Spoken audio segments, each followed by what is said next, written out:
Good morning friends, स्वागत आहे तुमचं आजच्या प्री मार्केट रिपोर्टमध्ये. तर मग चला सुरुवात करूयात आजच्या प्री मार्केट रिपोर्टला आणि जाणून घेऊयात की आज आपल्या स्टॉक मार्केटमध्ये काय होऊ शकतं ते.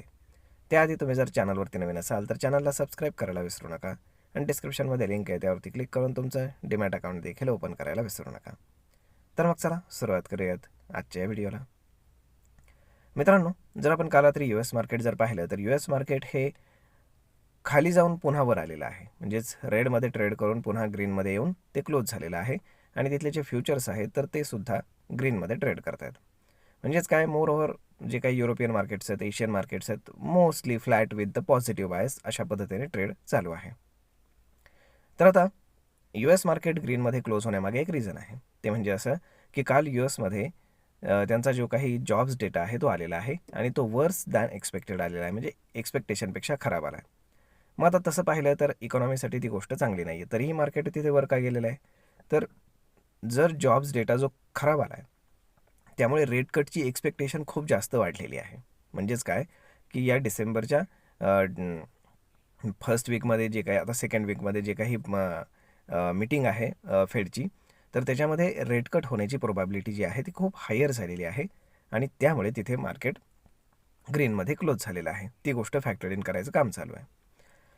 आता जर आपण आपल्याकडे पाहिलं तर काल मार्केटमध्ये रिकव्हरी येण्याची पॉसिबिलिटी असताना सुद्धा मार्केटमध्ये रिकव्हरी आलेली नाही. परंतु तसं जर आपण लोअर साईडनं पाहिलं तर मार्केटमध्ये ऑलमोस्ट 100 ते साधारण 1,200 पॉईंटच्या आसपास रिकव्हरी आपल्याला पाहायला मिळाली आहे. म्हणजेच काय की मार्केट आपण काय म्हणू शकतो की जो काही 25,850चा लो आहे तर तो डिफेंड करताना आपल्याला पाहायला मिळत आहे. आता आज काय होईल, तर आज मोस्टली प्रोबॅबिलिटी आहे की मार्केट ग्रीनमध्ये क्लोज होईल, कारण गेले 4 दिवस मार्केट सतत पडते. आणि दुसरी महत्त्वाची गोष्ट म्हणजे की मार्केटमध्ये उद्या जे आहे तर ती MPC मीटिंग आहे आणि उद्या आपल्याला रेट कट होईल की नाही हे कळणार आहे उद्या सकाळी 10 वाजता. म्हणजेच काय की याचा जो काही इम्पॅक्ट आहे पूर्ण, तर तो आपल्याला पाहायला मिळणार आहे उद्या. त्यामुळे मार्केट इझिली सरेंडर करणार नाही आज, तर बिलकुल नाही. आणि उद्याचं जर म्हणाल तर उद्या RBI काय सांगते, RBIचे स्टेटमेंट्स काय आहेत, रुपया जो ऑल टाईम लोला आहे तर तो त्यांनी तिथे का जाऊ दिला आहे, त्याच्यामागचं त्यांचं क्लॅरिफिकेशन काय आहे आणि या सगळ्याचा पूर्ण इकॉनॉमीवरती आणि बिझनेसेसवरती कशा पद्धतीने इम्पॅक्ट होणार आहे, या सगळ्याचं ॲनालिसिस करून मग ते ठरवलं जाईल की मार्केट कुठल्या बाजूला ब्रेक करेल, either upside either down side. त्यामुळे उद्याचा दिवस हा फार महत्त्वाचा राहणार आहे. आज पुतिन भारताच्या भेटीवरती येत आहेत आणि त्यांच्या खूप साऱ्या मीटिंग्स देखील आहेत.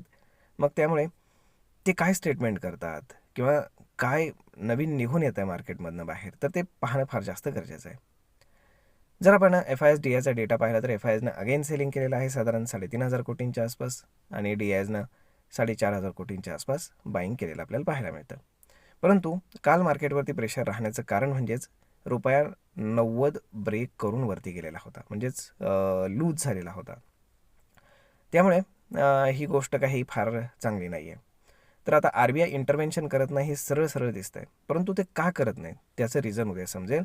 उद्या त्यांना हा प्रश्न विचारला जाईल पत्रकारांकडनं 100% आणि त्याच्यावर त्यांना उत्तर द्यावं लागेल आणि मे बी त्यांचं उत्तर काही ना काहीतरी रेडी असणार आहे. फक्त आपल्याला ते पाहायचं आहे की ते स्टॉक मार्केटच्या दृष्टीनं परफेक्ट आहे की त्याच्या अगेन्स्ट जात आहे.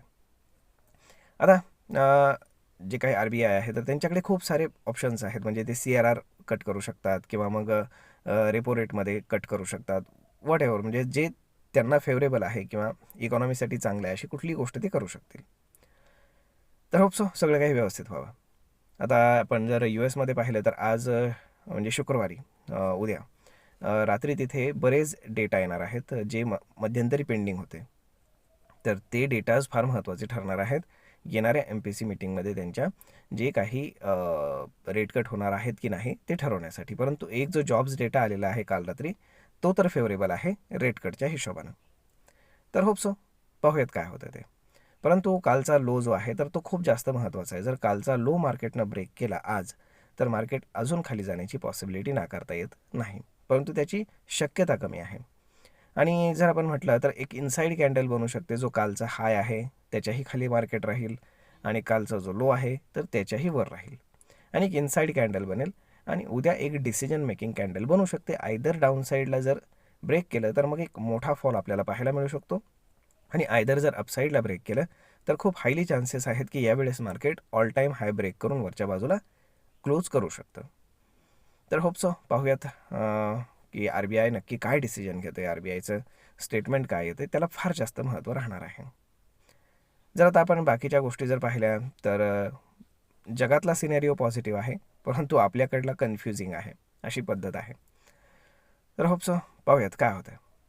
तर मग मित्रांनो, आज जर आपण पाहिलं गिफ्ट निफ्टी, तर गिफ्ट निफ्टी इंडिकेट करतं आहे की मार्केट एक 50 ते 60 पॉईंट गॅप डाऊन ओपन होईल, विच इज ओके, कारण कालचा जो लो आहे तर तो फक्त डिफेंड झाला पाहिजे.